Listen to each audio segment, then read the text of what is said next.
Samantala sa iba pang mga balita, 7 bus ang nasunog habang nakaparada sa isang garahe sa Pasay City kaninang hapon. Inaalam pa ng BFP o ng Bureau of Fire Protection ang sanhi ng sunog na posible raw dulot ng mainit na panahon. Live mula sa Quezon City, may exclusive report si Marisol Abduraman. Marisol? Jessica, bagamat umabot lamang sa unang alarma ang sunog kanina sa Pasay City, 7 bus nga ang nasunog. At gaya nga niyong nabanggit, posible nga raw na naging sanhi riyan ay dahil sa mainit na panahon. Kitang-kita sa videong ito na nilalamon ng naglalagablab na apoy ang mga bus sa garahe ng 5-star bus company sa Pasay City.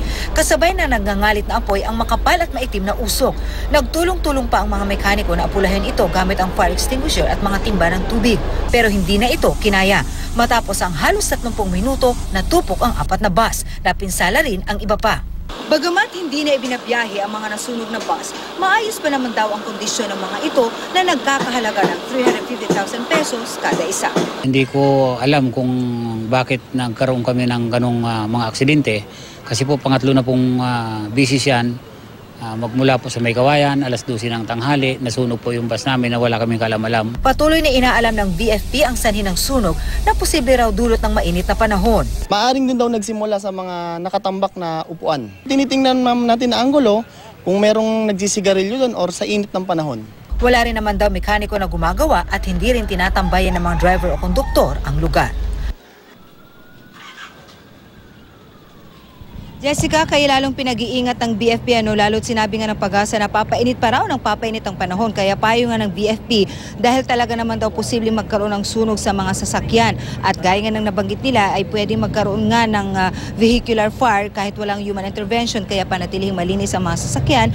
Lagyan daw ito ng proper ventilation at wag na wag mag-iiwan ng mga flammable materials gaya na lamang ng alcohol o mga pabango na kadalasan nga talaga iniiwan natin sa mga sasakyan. At makatutulong din daw ang paglilinis ng ating kapaligiran.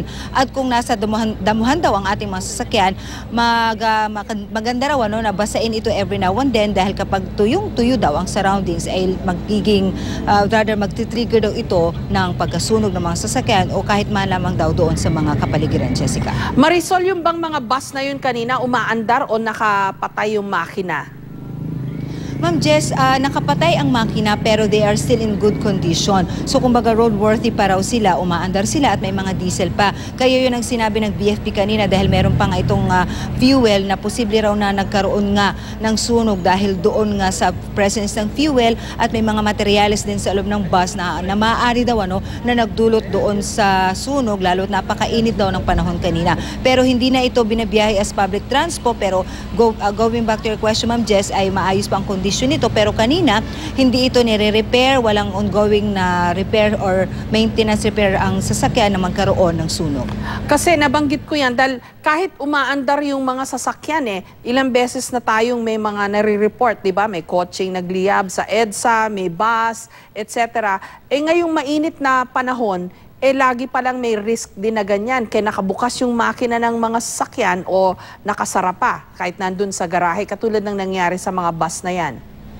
That's right, Ma'am Jess, kasi kahit ventilated ng sasakyan, talagang dahil sa sobrang init daw ng panahon, ito nga sinasabi nila kapag meron yung tatlong factor, yung fuel, yung oxygen at saka yung surroundings, yung environment na tinatawag. At pag ito daw ay nagsama-sama at naabot na nilang tinatawag na ignition point, ay maaari raw na magkaroon ng sunog o masunog ang sasakyan kahit wala raw itong human intervention. Kaya yun nga, pinag-iingat talaga na kailangan daw wala tayong may iwan ng mga flammable materials sa loob, i-park ang ating mga sasakyan hanggat maaari, hindi raw yung talagang exposed directly sa araw at kung hindi man may iwasan, kung hanggat maaari, basain daw ang ating surroundings dahil kung sobrang tuyong-tuyo daw ay maaring doon magsimula at aabot hanggang sa sasakyan ang sunog. Jessica. So it doesn't matter kung gasolina pa yung sasakyan mo o diesel?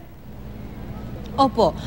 Ayon sa BFP, hindi wala yung gasolina man o diesel ang ginagamit basta merong fuel ang isang sasakyan ay talaga raw pwede ito maging cause ng sunog. At saka Ma'am Jess, simula pa lamang nitong April 1 to 18, 1,100 plus ang naitalang sunog sa buong bansa at 33 po dyan. Hindi pa kasama yung itong recently lang yung nangyari kanina ay mga vehicular fire po. Okay, maraming salamat sa iyo, Marisol Abduraman.